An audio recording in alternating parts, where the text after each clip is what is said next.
हरे कृष्णा, राधे राधे, हर हर महादेव। दोस्तों, आपका स्वागत है आपके अपने चैनल राधा कृष्ण लीला में। दोस्तों, आप सब जानते हैं कि सावन का महीना चल रहा है, तो आज हम आपको सुनाएंगे श्रावण महात्म्य 7वां अध्याय, मंगला गौरी व्रत का वर्णन तथा व्रत कथा।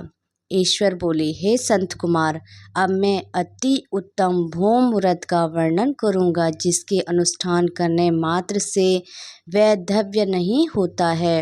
विवाह होने के पश्चात 5 वर्षों तक यह व्रत करना चाहिए। इसका नाम मंगला गौरी व्रत है।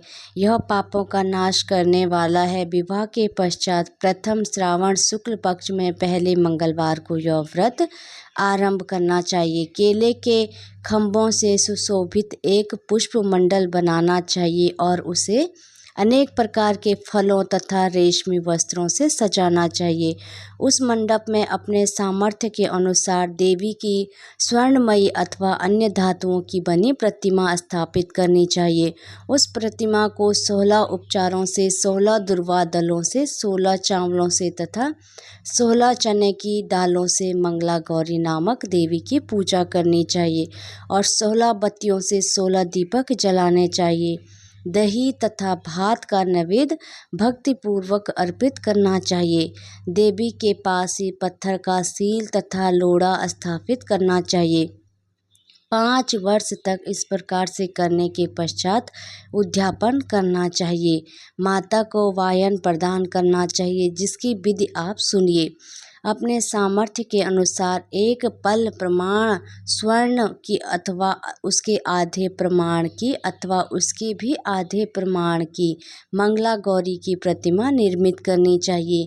अपनी शक्ति के अनुसार स्वर्ण आदि के बने तंडूल पूरित पात्र पर वस्त्र तथा रमणीय कंचू की ओढ़नी रखकर उन दोनों के ऊपर देवी की प्रतिमा स्थापित करनी चाहिए। पास में चांदी से निर्मित सील तथा लोड़ा रखकर माता को वायन प्रदान करना चाहिए। इसके बाद 16 सुहासिनियों को प्रयत्न पूर्वक भोजन कराना चाहिए। हे विप्रह, इस विधि से व्रत करने पर 7 जन्मों तक सौभाग्य बना रहता है और पुत्र आदि के साथ संपदा विद्यमान रहती है। संत कुमार बोले, सर्वप्रथम इस व्रत को किसने किया था और किसको इसका फल प्राप्त हुआ? हे शंभु, जिस तरह से मुझे इसके प्रति निष्ठा हो जाए, कृपया करके ऐसे ही बताइए। ईश्वर बोले, हे संत कुमार, पूर्व काल में गुरु देश में सुकृति नामक एक विद्वान कीर्तिशाली शत्रुओं का नाश करने वाला 64 कलाओं का ज्ञाता था।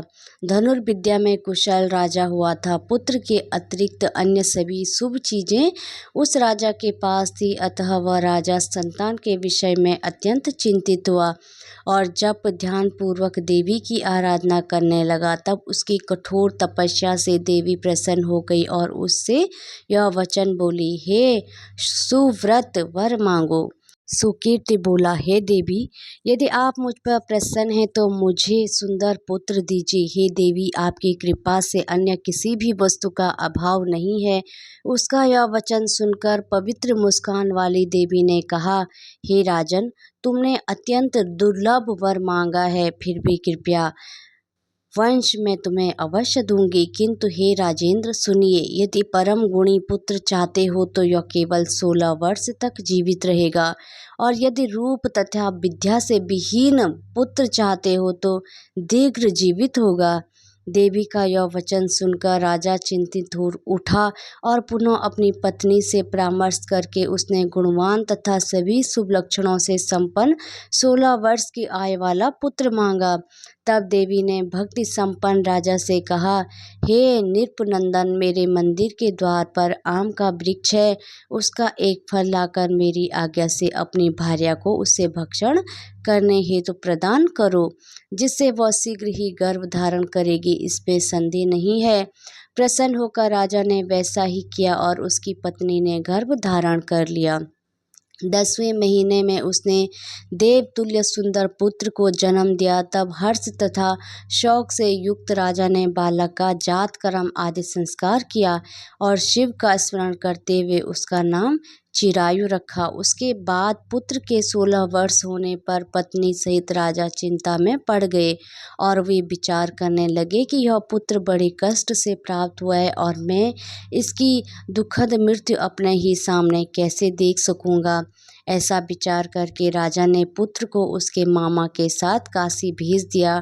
प्रस्थान के समय राजा की पत्नी ने अपने भाई से कहा कि कार्पटिक का वेश धारण करके आप मेरे पुत्र को काशी ले जाइए। मैंने भगवान मृत्युंजय से पूर्व में पुत्र के लिए प्रार्थना की थी और कहा था कि हे दिव्यदेश, आप जगतपति की यात्रा के लिए मैं उस पुत्र को अवश्य भेजूंगी, अतः आप मेरे पुत्र को आज ही ले जाइए और सावधानी पूर्वक इसकी रक्षा कीजिएगा। अपनी बहन की यह बात सुनकर भांजे के साथ वह चल पड़ा। कई दिनों तक चलते चलते वह आनंद नामक नगर में पहुंचा। वहां सभी प्रकार की समृद्धियों से संपन्न वीरसेन नामक राजा रहता था। उस राजा की एक सर्वलक्षण संपन्न युवा अवस्था प्राप्त मनोहर तथा रूपला मणि मंगला गौरी नामक कन्या थी। अभी उपमानों को तुच्छ करके सौंदर्य अभिवृद्धि को प्राप्त वह कन्या किसी समय सखियों के साथ नगर के उपवन में क्रीड़ा करने के लिए गई हुई थी।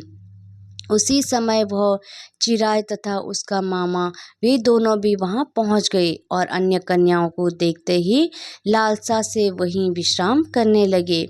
इसी बीच विनोद पूर्वक क्रीड़ा करती हुई उन कन्याओं में से किसी एक ने कुपित होकर राजकुमारी को रांडा, यह कुवचन कह दिया। तब उस अशुभ वचन को सुनकर राजकुमारी ने कहा, तुम अनुचित बात क्यों बोल रही हो? मेरे कुल में तो इस प्रकार की कोई नहीं है। मंगला गौरी की कृपा से तथा उनके व्रत के प्रभाव से विवाह के समय जिस सर पर मेरे हाथ से अक्षत पड़ेंगे, हे सखी, वह यदि अल्प आयु वाला होगा तो भी चिरंजीवी हो जाएगा। इसके बाद वह सभी कन्याएं अपने अपने घर चली गई। उसी दिन राजकुमारी का विवाह था। वाक्य देश के दृढ़धर्मा नामक राजा के सुकेतु नाम वाले पुत्र के साथ उसका विवाह निश्चित किया गया था। वह सुकेतु विद्याहीन, कुरूप तथा बहरा था।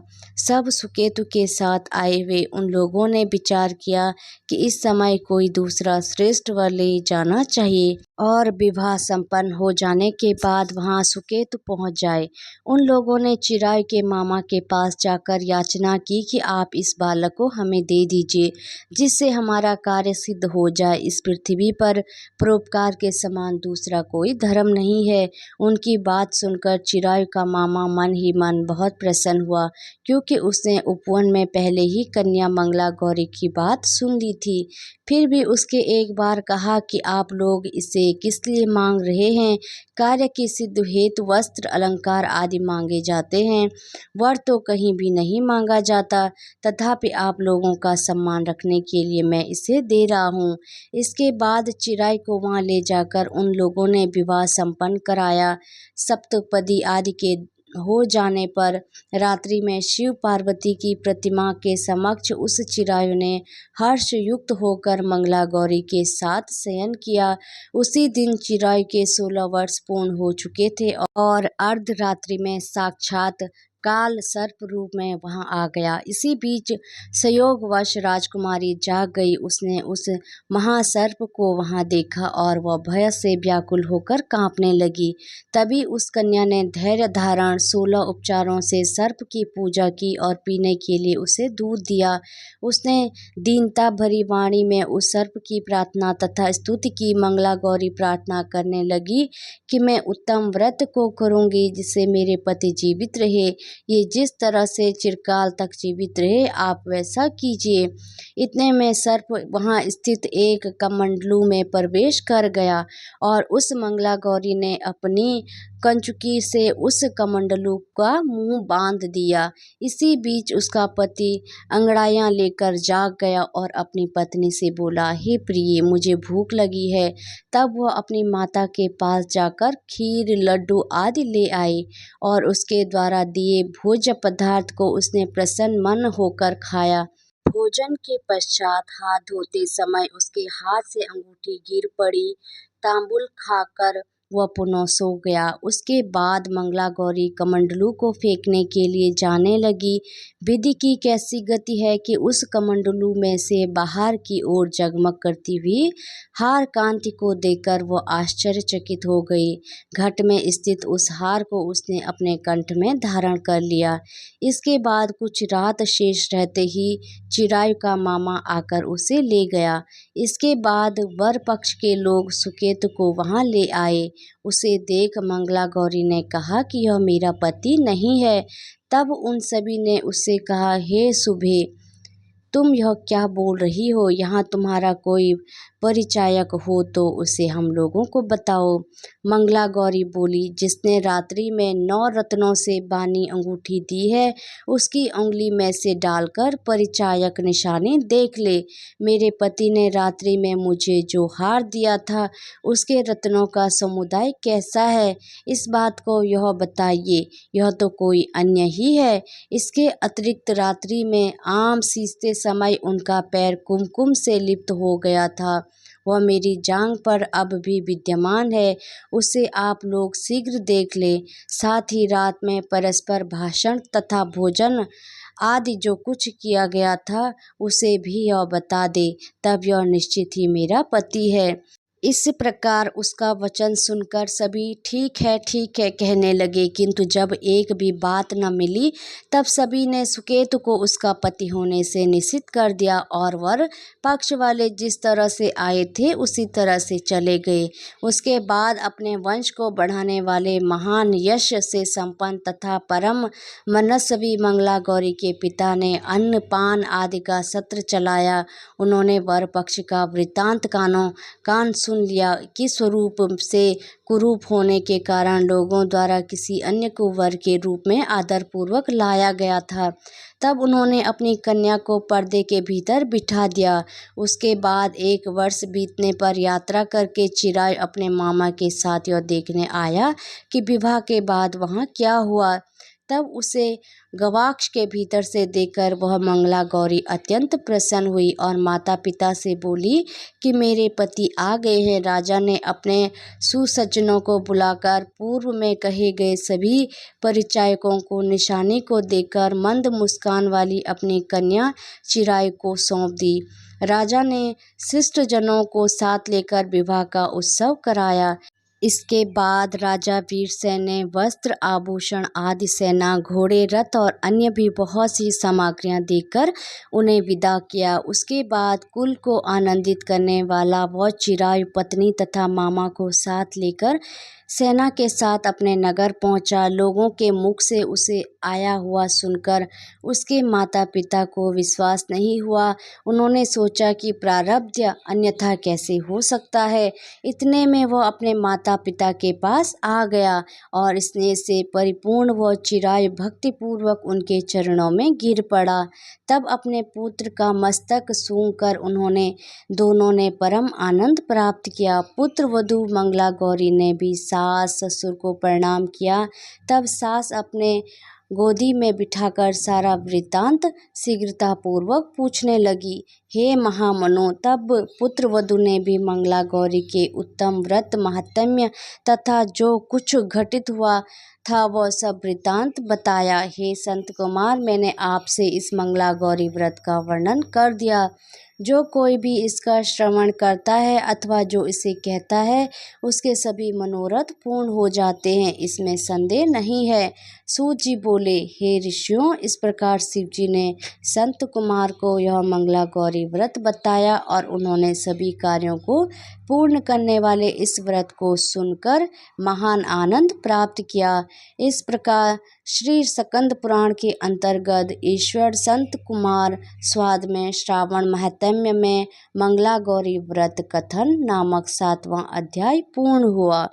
हरे कृष्णा, राधे राधे, श्री शिवाय नमस्तुभ्यम। भोलेनाथ आप सबकी सारी मनोकामनाएं पूर्ण करे।